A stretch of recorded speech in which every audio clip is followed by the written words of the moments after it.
now move on to the Canadian Chamber of Commerce. Mr. Agnew, if you'd like to go ahead with your opening remarks, you have 3 minutes.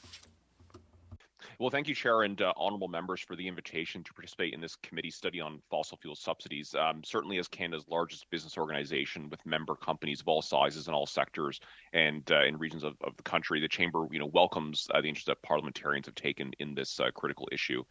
The G7 and G20's voluminous communiques over the years have regularly referenced eliminating fossil fuel subsidies, and certainly it makes for a great soundbite. But unfortunately, I think a lot of the nuance has been lost in the conversation.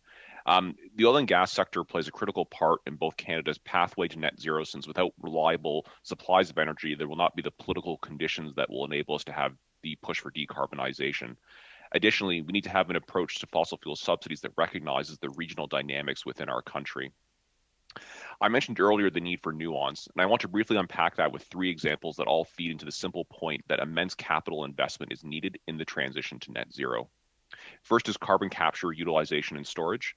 CCUS plays a critical role in our net zero transition, especially when looking at the 2030 time horizon. Industry is stepping up in a major way, and we are seeing collaborative initiatives such as the Oil Sands Pathway to Net Zero Alliance. CCUS is a prime example of what some would see as a quote-unquote fossil fuel subsidy to industry.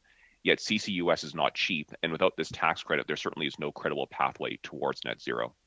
Second is the Net Zero Accelerator Initiative.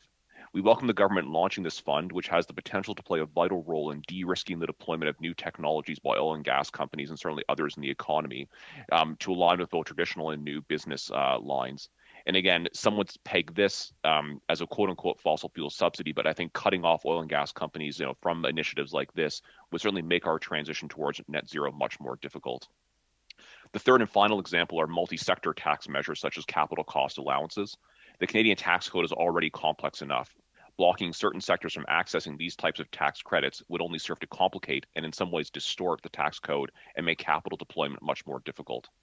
In closing, as I said at the outset, I hope that the honourable members of this committee will understand that the fossil fuel subsidy issue is not a binary one. Phase-outs might make for a good soundbite, but certainly we urge careful deliberation to ensure that our net zero transition is not inadvertently made more difficult. Thank you, and I look forward to your questions.